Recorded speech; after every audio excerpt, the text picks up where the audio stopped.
இன்னைக்கு நம்ம dance with டெவிலோட episode 4 தான் பார்க்க போகிறோம். இந்த சீரீஸ் எல்லாமே சின்ன சின்னதாக தான் இருக்கும். ஏன்னா அதுக்கு நடுப்புற சாங்ஸ் எல்லாம் வருமா, அதெல்லாம் ஸ்கிப் பண்ணிட்டு சொல்கிறதுனால குட்டியாக தான் இருக்கும். இதில் ஃபஸ்ட்டு சீன்லேயே பார்த்தீங்கன்னா ஹீரோயினி நடந்ததெல்லாம் கனவா கண்டு பயந்து போய் தான் எந்திரிக்கிறா. அண்ணன் பக்கத்துலேயே தான் இருக்கான். எதுக்கு பயப்படாத, நான் இங்கே தான் இருக்கேன், எப்போதும் உன் கூட தான் இருப்பேன் அப்படிங்கிற மாதிரி சொல்கிறானா. அப்போ வந்து சின்ன பிள்ளையில உங்கள் அண்ணன் அப்படி தான் எப்போதுமே சொல்லுவான், ஏதாச்சும் பிரச்சனை வந்துட்டா, நான் எப்போதும் உன் கூட தான் இருப்பேன், கவலைப்படாத அப்படிங்கிற மாதிரி. நீ எப்போதும் பிரின்ஸ் மாதிரி எனக்கு உதவி தேவைப்படுறப்பெல்லாம் வந்துடுறல அப்படிங்கிற மாதிரி இவ சொல்லிட்டு இருக்கா. சரின்னு சொல்லிட்டு விண்டோவை திறக்கலான்னு போனா லாக் போட்டிருக்கு. என்னடான்னு பார்த்தா இந்த பையன் வெளில பூட்டு போட்டு ஹோலி வாட்டர்லாம் தெளிச்சு வச்சிருக்கான். ஏன் இப்படி பண்ணியிருக்கேன்னு கேட்டா, நீ சேஃபா இருக்கணும், அதுக்கு நான் என்ன வேணா பண்ணுவேன் அப்படிங்கிற மாதிரி இவன் சொல்லிட்டு இருக்கான். இவ கேட்டுறா, நேத்து சோகாமி சொன்னான்னு உங்க அண்ணன் ஒரு பேய் ஓட்டுறவன்னு சொல்லிட்டு அதை கேட்கறான். நீ நிஜமாவே பேய் ஓட்டுருந்தானா அப்படிங்கிற மாதிரி கேட்க, அப்பதான் இவனும் உண்மையை சொல்றான். என்னன்னா இவங்க தாத்தா ஒரு ரிசர்ச் பண்ணிட்டு இருந்தாருல, அதாவது இந்த புராண கதைகள், அந்த பழங்கால கதைகளை பத்திலாம் ரிசர்ச் பண்ணியிருப்பாருல்ல, அந்த ரிசர்ச்சை பத்தி வேம்பயர்ஸ் டெவில்ஸ்க்கெல்லாம் தெரிய வந்துதான் நம்ம தாத்தாவை கொண்டுட்டாங்க. தாத்தா முடியாம இருந்துதானே இறந்து போனாரு அப்படின்னு சொல்லிட்டு இவ சொல்ல, இல்ல அவர் இறக்குறப்ப உன்னை நாங்க பார்க்க விடல, அவர் இறக்குறப்ப மனுஷ மாதிரியே இல்லை தருமா, அப்படி ஒரு சாபத்தை அவருக்கு கொடுத்துருந்தாங்க. அதோட அவர் வந்து சொல்லிட்டு தான் இறந்து போனாரு, உன்னையும் அம்மாவையும் இந்த குடும்பத்தையும் பாதுகாக்க வேண்டியது என்னோட பொறுப்புன்னு சொல்லிட்டு, அதனாலதான் இந்த பேய் ஓட்டுறதை நான் கத்துக்கிட்டேன் அப்படிங்கிற மாதிரி அண்ணன் சொல்லிட்டு இருக்கா. இவ பத்துட்டு இருக்கா. அப்படியா, அப்ப அன்னைக்கு வந்தது அந்த ரெட் கலர் கண்ணு வேம்பையர் தானா அப்படிங்கிற மாதிரி கேட்க, ஆமா வேம்பையர்ஸ் தான் இப்ப வந்து நம்ம அம்மாவை கடத்தி வச்சிருக்காங்க அப்படிங்கிற மாதிரி சொல்லிட்டு இருக்கான். அப்ப அந்த கிரிமோர்னு சொல்றாங்களே அது என்ன அப்படின்னு சொல்றப்ப, அது வந்து ஒரு மேஜிக் புக்கு. அந்த புக்கை வச்சு இந்த உலகத்தையே கண்ட்ரோல் பண்ணலாம், அந்த அளவுக்கு பவர்ஃபுல்லான புக்கு. என்னன்னா டெவில்ஸ் வந்து இந்த காலத்துல கொஞ்சம் பவர் கம்மியா இருக்கிறாங்க. இந்த சூழ்நிலையை யூஸ் பண்ணிக்கிட்டு இந்த வேம்பைர்ஸ் வந்து அந்த கிரிமோர புக்கை எடுத்துட்டா டெவில்ஸுக்கும் மேல இவங்க பவர்ஃபுல்லா ஆயிடலாம் அப்படின்னு சொல்லிட்டு தான் இந்த வேம்பைர்ஸ் இந்த வேலையெல்லாம் பார்த்துக்கிட்டு இருக்காங்க. இப்போ டெவிலும் சேர்ந்து அதே புக்கை தான் தேடிட்டு இருக்காங்க, ஏன்னா அவங்களுக்கும் பவர் வேணும்ல அப்படிங்கிற மாதிரிலாம் சொல்லிட்டு இருக்கானா. அப்ப நேத்து சகாமி கூட சொன்னானே, அந்த கிரிமோரை கண்டுபிடிக்கிறதுக்கு ஒரே சாவி நீ தான் சொல்லிட்டு, அப்ப அவனுக்கு இதை பத்தி தெரிஞ்சிருக்கனா அப்படின்னு கேக்குறப்ப, அந்த சோகாமி மட்டும் இல்ல, ரெம்மு கூட இருக்க அந்த மித்த 2 பேரு, இவங்க 4 பேருமே டெவில்ஸ் அப்படின்னு சொன்னோன்னே இவளால நம்பவே முடியல. என்ன சொல்ற, எது ரெம்மு டெவிலா, இல்ல இல்ல நிச்சயம் இருக்காது, அவன் எனக்கு உதவி எல்லாம் செஞ்சான் அப்படின்னு சொல்றப்ப, அவன் ஒன்னும் உனக்கு உதவி செய்யல அப்படிங்கிற மாதிரி சொல்லிட்டு இவன் எங்கேயோ வெளில கிளம்புறான். கதவெல்லாம் சத்திட்டு நீ வெளில போகக்கூடாதுன்னு சொல்லிட்டு தான் போறான். அப்படிங்க அடுத்த சீன்ல பார்த்தா இந்த ரீட்ஸ்க்கு அங்க அண்ணன் சொல்றதெல்லாம் கேட்க போறா. நான் போய் நேர்ல பார்த்தா தான் நம்புவேன் அப்படின்னு சொல்லிட்டு ஜன்னலை உடைச்சு இவ ஸ்கூலுக்கு கிளம்பிடுறா.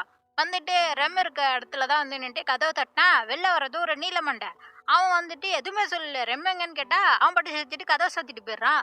அப்புறம் பார்த்தா பின்னாடியிலே ரெம் வந்துருவான். ரெம் வந்தோடனே இவ சொல்றா, நீங்க எனக்கு இவ்வளவு உதவி செஞ்சீங்கல்ல, அது எல்லாமே அந்த கிரிமோர் புக்குக்காக தானா அப்படின்னு சொல்லிட்டு கேட்க, அவன் அதை பத்திலாம் எதுவுமே சொல்லல. உங்க அண்ணனுக்கே என்ன பிடிக்காது, உங்க அண்ணன் இருக்க வரைக்கும் என்னால உனக்கு எந்த உதவியுமே செய்ய முடியாது அப்படிங்கிற மாதிரி சொல்லிட்டு கதவை சாத்திட்டு போயிடுறான். அப்படியே அடுத்த சீன்ல பார்த்தா நம்ம ஹீரோயினியோட கிளாஸ் ரூமுக்கு ரெம் வந்துட்டு இது மாதிரி ஹீரோயினி இருக்காளா அப்படின்னு சொல்லிட்டு கேட்டுட்டு இருக்கான். இது வந்து இந்த ஆசனா பொண்ணு உட்காந்து பார்த்துட்டு இருக்கா. இவன் ஏன்டா ரீட்ஸ்க்காக கேட்டுக்கிட்டு இருக்கான்னு சொல்லிட்டு இவ போயிட்டு ரெம்கிட்ட கேட்கறா. அவ இன்னைக்கு வரலையே, ஏன் அவளை பத்தி கேக்குறீங்க அப்படின்னு சொல்லிட்டு ஃப்ரெண்ட் பொண்ணு கேட்க, அவன் சொல்றான், இப்பதான் கொஞ்ச நேரத்துக்கு முன்னாடி அவளை பார்த்தேன், திருப்பி எங்க போனான்னு தெரியல, அதனாலதான் அப்படின்னு சொல்லிட்டு அவன் போயிடுறான்.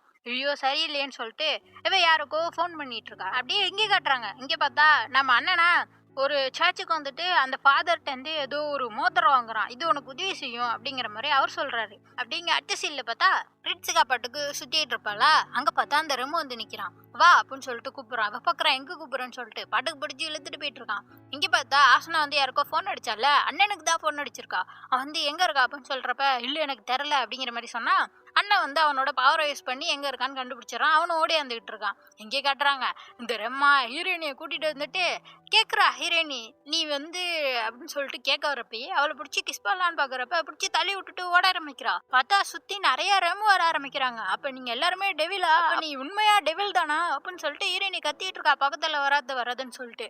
கரெக்டா அங்க நம்ம அண்ணன் வந்துடுறான். அண்ணன் வந்துட்டு அவங்கள போட்டு அடிச்சிட்டு இருக்க, அவங்க போட்டு அண்ணனை அடிச்சிட்டு இருக்க, இப்படியே போயிட்டு இருக்கும். இத வெளில உட்காந்து இந்த கதவை திறந்தானோ ஒரு நீலமண்டை அவன் பார்த்துக்கிட்டு இருக்கான். நீ எப்படி உன்னோட பேய் ஓட்டுற பவரை யூஸ் பண்ற, நான் பார்க்கணும், சீக்கிரம் பண்ணு அப்படின்னு சொல்லிட்டு அதுக்காக தான் இவங்களெல்லாம் வர வச்சிருக்கான். அப்படியே பார்த்துக்கிட்டு இருக்க அண்ணனா அவங்க எல்லாம் அடிச்சுட்டே இருக்கிறாங்க போட்டு.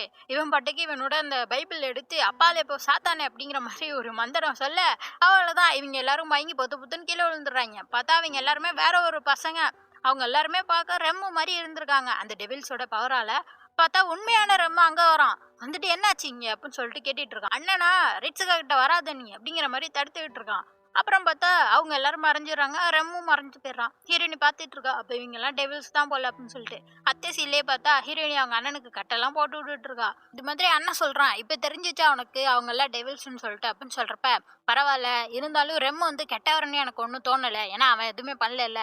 அதனால நான் நாளையிலேருந்து ஸ்கூலுக்கு வரப்போறேன். எதா இருந்தாலும் நான் நேருக்கு நேரா பார்த்துக்கிறேன் அப்படிங்கிற மாதிரி இவ சொல்றா. இதுக்கு மேலே இவ சொன்னா கேட்கவா போறா சரின்னு சொல்லிட்டு அண்ணனும் நீ அப்படியே பண்ணு.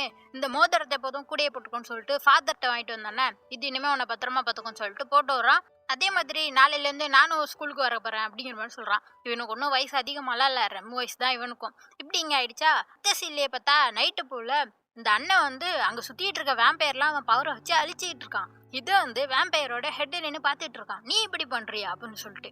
என்னன்னா இந்த அண்ணனோட கதை வந்து பின்னாடி தான் தெளிவா வரும். அதோட இந்த எபிசோட் முடியுது. அடுத்த எபிசோட் அடுத்த ஞாயிற்றுக்கிழமை வந்துடும். அதுக்கு மறக்காம சேனலை சப்ஸ்கிரைப் பண்ணிக்கோங்க. பை.